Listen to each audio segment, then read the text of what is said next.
Hello friends, super magic રસોઈમાં મિત્રો હું આપનું સ્વાગત કરું છું.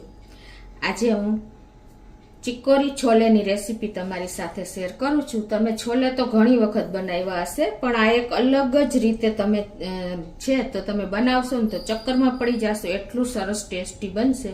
તો તમને ચોક્કસ આ વિડીયો ગમશે મિત્રો. ગમે તો લાઈક કરજો, શેર કરજો અને નવા મિત્રો સબસ્ક્રાઈબ કરવાનું તો ભૂલતા જ નહીં. અને બાજુમાં રહેલું બેલ આઇકનને પણ પ્રેસ કરજો, જેથી કરીને લેટેસ્ટ વિડીયોની માહિતી તમને ડેઈલી મળતી રહે. તો હવે ઇન્ગ્રેડિયન્ટમાં આપણે જો આ 1 કપ છોલે લીધા છે, 3 કાંદા છે મીડિયમ સાઈઝના, કસૂરી મેથી છે, મોટા એલચા છે, તમાલપત્ર, છોલે મસાલો, લીલા મરચા, લાલ મરચા, આપણે આદુ, લસણ અને દહીં, મીઠું અને રૂટીન મસાલા. તો બનાવવાનું ચાલુ કરીએ. તો મિત્રો આપણે છોલે તો ઘણી વખત બનાવીએ છીએ, પણ જો એક વખત તમે આ ચિકોરી છોલે બનાવી લેશો ને તો તમે ચક્કરમાં પડી જશો. એટલું ટેસ્ટી અને એકદમ લાજવાબ બનશે. તો અત્યારે મેં 1 કપ છોલે લીધા છે, જે કાબુલી ચણા આવે છે ને એ લેવાના છે. અને આને તમારે 7 થી 8 કલાક ગરમ પાણીમાં પલાળવાના છે. અને પલાળતી વખતે જો તમે સોડા નાખો ને તો એકદમ સરસ દાણો તૈયાર થઈ જશે. અને તમારે એમ ન કરવું હોય ને તો તમારે છે ને આ રીતે કુકરમાં છોલે નાખી અને તમારે ડૂબડૂબું પાણી નાખવાનું છે. ધોઈને મેં રાખ્યા છે.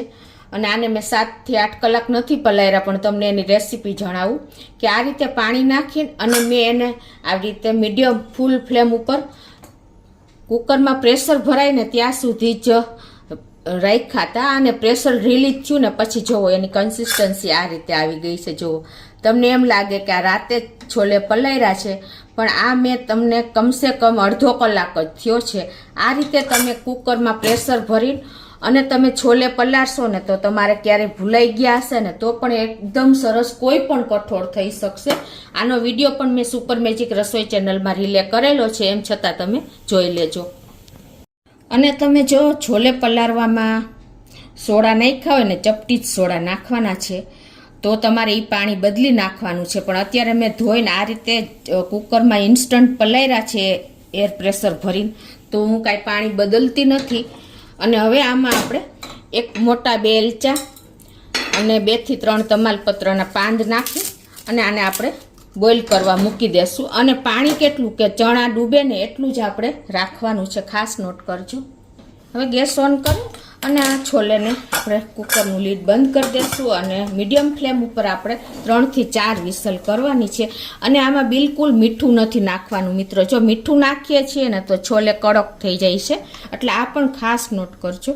હવે આપણું કુકર થાય છે ને ત્યાં આપણે આ 3 કાંદા લીધા છે ને મીડિયમ સાઈઝના, એને સમારી લઈએ એકદમ બારીક. તો આ રીતે સમારીને અને એકદમ ઝીણા ઝીણા આપણે સમારી લેશું. આ બાજુ જો આપણે એકદમ બારીક કાંદા કટ કરી લીધા છે અને આ બાજુ આપણે 3 થી 4 વિસલ થઈ ગઈ છે કુકરની અને પ્રેશર પણ રિલીઝ થઈ ગયું છે. તો આપણે ખોલી લઈએ. જુઓ મિત્રો, વચ્ચે મેં 1 બટેટું બાફવા મૂકી દીધું. તો આ રીતે આપણે 1 બટેટા માટેથી કુકર ન કરીએ તો આ રીતે તમે ડબ્બીમાં ભરીને અને છાલ ઉતારીને ડબ્બીમાં ભરીને મૂકી દેશો ને તો સરસ બટેટું પણ બફાઈ જશે. તો આ રીતે જો આપણે મેં બટેટું તમને વચ્ચે આમાં આપણે ઉપયોગ કરવાનો છે એટલે બાફી લીધું છે. તો જુઓ, છાલ ઉતારીને મેં મૂકી દીધું હતું. હવે આ બાજુ આપણા ચણા પણ એકદમ સરસ, જુઓ આ ટ્રીકથી તમારે ચણા પલાળવાની ઝંઝટ જ નહીં રહે. કેટલા ચણા બફાઈ ગયા છે ને એ પણ તમને બતાવી દઉં. જો ચણા એકદમ તિરાડ આવી ગઈ છે અને એકદમ દાણો પણ પોચો જ થઈ ગયો છે. તમે આવી રીતે પ્રેસ કરશો ને તો ઇઝીલી પ્રેસ થઈ જાય છે. જુઓ, આમાંથી આપણે હવે બાફેલા જે છોલે છે ને એમાંથી આપણે આ તમાલપત્રના પાંદ અને એલચાના ફોતરા લઈ લેશું. આ એલચાને છે ને આપણે સે ટોચીને નાખવાના, એટલે એની ફ્લેવર સરસ એમાં બેસી જાય. હવે મિત્રો, આ છોલેના આપણે ચોથો ભાગ છે ને, ખાસ ચિકોરી છોલેની ગ્રેવી જ મેઇન છે. તો એમાં આપણે આ જે છોલે છે એનો ચોથો ભાગ આપણે પીસવાનો છે. તો મિક્સર જારમાં નાખી દેશું. થોડુંક પાણી પણ છોલેનું નાખી દઈએ. અને આમાં હવે આપણે જે બટેટું બોઇલ કર્યું છે ને, અડધું બટેટું આપણે આમાં નાખી દેશું. આગળ આપણે 10 થી 12 કળી લસણ, 1 ઇંચ આદુનો ટુકડો અને ધાણા ભાજીની ડંઠલને આ રીતે જ આપણે રફલી કટ કરીને અને નાખી દેશું. અને 2 થી 3 મરચાંને આપણે આ રીતે રફલી તોડીને જ નાખી દેશું. અને 1 કપ આપણે દહીં નાખી દેશું. દહીં ખાસ નોટ કરજો કે ખાટું ના હોવું જોઈએ, મીડિયમ એવું જ હોવું જોઈએ. અને હવે આની આપણે ફાઇન પેસ્ટ કરી લેશું. તો આ રીતે જો આપણે એકદમ ફાઇન પેસ્ટ તૈયાર કરી લીધી છે. આ છે ચિકોરી છોલેની રહસ્ય મિત્રો. એકદમ તમારી ગ્રેવી જેવું આ ટેસ્ટ આવશે. તો આ બાજુ હવે આપણે ગેસ ઓન કરી અને એક પેનમાં આપણે 3 ચમચી જેવું તેલ મૂકી દેશું. તો આપણું તેલ ગરમ થઈ ગયું છે. 1 ટીસ્પૂન જીરું એડ કરી દેશું આખું. ગેસની ફ્લેમ આપણે મીડિયમ રાખી છે. અને હવે આપણે જ્યાં કાંદા સમાર્યા છે ને એ નાખી દેશું. અને હવે આને આપણે હલકા બ્રાઉન એવા કરવાના છે. એકદમ આ પેશન્સ રાખીને જ આ કામ કરવાનું છે, તો જ આપણા આ જે કાંદા છે ને એનો ટેસ્ટ આવશે. તો આ રીતે જો આપણા કાંદા એકદમ સરસ બ્રાઉન થઈ ગયા છે. પેશન્સ રાખીને કરી તો જ આ કામ થશે. ઉતાવળમાં તમે જો કરશો ને તો કાંદાનો ટેસ્ટ બરાબર નહીં આવે. હવે આમાં આપણે મસાલા કરી લઈએ. તો અડધી ટીસ્પૂન જેવી હળદર, 2 ટીસ્પૂન લાલ મરચું પાવડર, ગેસની ફ્લેમ આપણે સ્લો કરી નાખશું. 2 ટીસ્પૂન ધાણા જીરું પાવડર અને આ બધું જ આપણે હવે મિક્સ કરી લેશું. લાસ્ટમાં 1 ટીસ્પૂન જેવો આપણે છોલે મસાલો નાખી દેશું. અને ગેસની ફ્લેમ સ્લો કરી અને આને આપણે કન્ટિન્યુ ચલાવતા જ રહેશું, એટલે એકદમ સરસ મસાલા આપણા આમાં રોસ્ટ થઈ જાય. તો આ રીતે જો આપણા મસાલા પણ સરસ કૂક થઈ ગયા છે. અડધી મિનિટમાં સ્લો ફ્લેમ કરી નાખી છે. હવે મીડિયમ ફ્લેમ કરી અને આપણે જે આ ગ્રેવી બનાવી છે ને બટેટા, છોલે અને દહીંની, એ આમાં એડ કરી દઈશું. અને આ રીતે આપણે એને કન્ટિન્યુ ચલાવતા જ રહેશું. હવે આ ગ્રેવીને આપણે કન્ટિન્યુ ચલાવતા તેલ છૂટું પડે ને ત્યાં સુધી આપણે આને કૂક કરવાની છે. કમસે કમ 8 થી 10 મિનિટ, તો જ આનું તેલ છૂટું પડશે.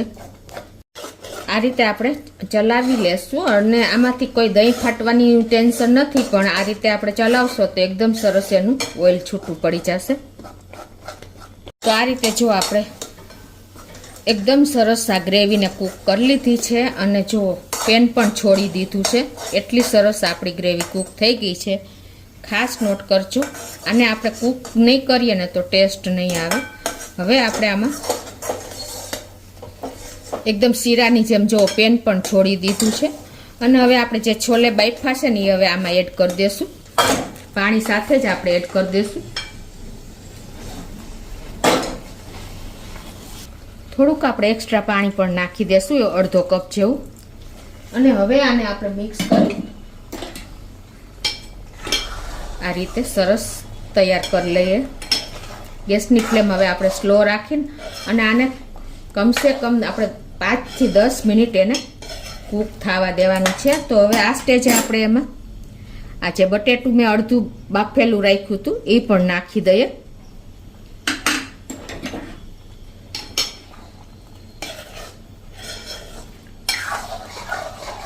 તો આ રીતે આપણે પાણી થોડું જરૂર પડે ને તો વધારે નાખવાનું. અને ફૂલ આપણે જે ચણા સાથે ગ્રેવી કૂક થઈ જાય ને ત્યાં સુધી સરસ થવા દેવાનું છે. અને હવે આ સ્ટેજે આપણે મીઠું નાખી દેશું 1.5 ટીસ્પૂન જેવું. એટલે છોલેના ભાગનું અને બધા મસાલા ગ્રેવીના ભાગનું મીઠું હવે આપણે નાખવાનું છે. તો હવે આને કમસે કમ આપણે 10 મિનિટ કૂક થવા દેશું. તો આ રીતે જો 10 મિનિટ થઈ છે અને આપણા છોલે એકદમ ગ્રેવીથી લથબથ અને જે મસાલો છે એ બધો જ આપણે છોલેમાં ચડી ગયો છે. એટલા સરસ આટલા છોલે તૈયાર થયા છે. આપણે કોઈ પણ ગ્રેવી બીજી વધારાની કર્યા વગર દહીં, બટેટું અને છોલેની જ આ ગ્રેવી છે. તો હવે આપણે એને આમાં ધાણા ભાજી થોડીક સમારેલી છે 2 ટેબલ સ્પૂન જેવી, એ નાખી દેશું.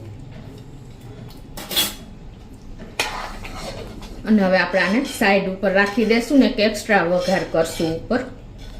તો હવે આપણા તૈયાર છોલેને એક અલગ જ સર્વિંગ બાઉલમાં લઈ લેશું.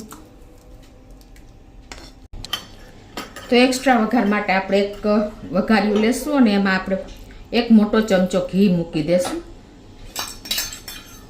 હવે આપણું ઘી પણ ગરમ થઈ ગયું છે. તો 1/2 ટીસ્પૂન જેવા અજમો, 1 સૂકું લાલ મરચું, પિંચ જેટલી હિંગ, કસૂરી મેથી 1 ટેબલ સ્પૂન જેવી, અને આપણે એક મરચાની મેં સ્લીટ કરી છે, લીલા મરચાની એ, અને એક આદુની જુલિયન કટ કર્યું છે એ. આ બધું જ નાખીને આપણે એકદમ સરસ વઘારને તૈયાર કરી લેશું. આ રીતે એકાદ મિનિટ મિક્સ કરીને. અને હવે આ વઘારને આપણે છોલેમાં જે બાઉલ સર્વ કરવામાં કાઢ્યું છે ને એમાં જ નાખી દઈએ.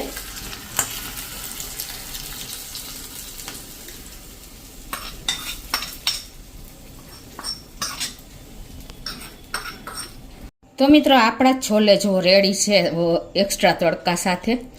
જે ચિકોરી છોલે હું તમને કહું છું, આ છોલે તમે પરોઠા, થેપલા, રોટલી, કુલચા કોઈ પણ સાથે તમે ખાઈ શકો છો, ભટુરે. તો એકદમ ટેસ્ટી ને એકદમ ચટાકેદાર ફૂલ ગ્રેવી સાથે આપણા ચિકોરી છોલે રેડી છે.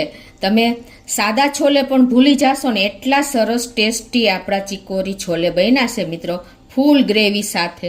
તો તમને ચોક્કસ આ વિડીયો ઉપયોગી થશે મિત્રો. ગમે તો લાઈક કરજો, શેર કરજો અને સબસ્ક્રાઈબ કરવાનું તો ભૂલતા જ નહીં.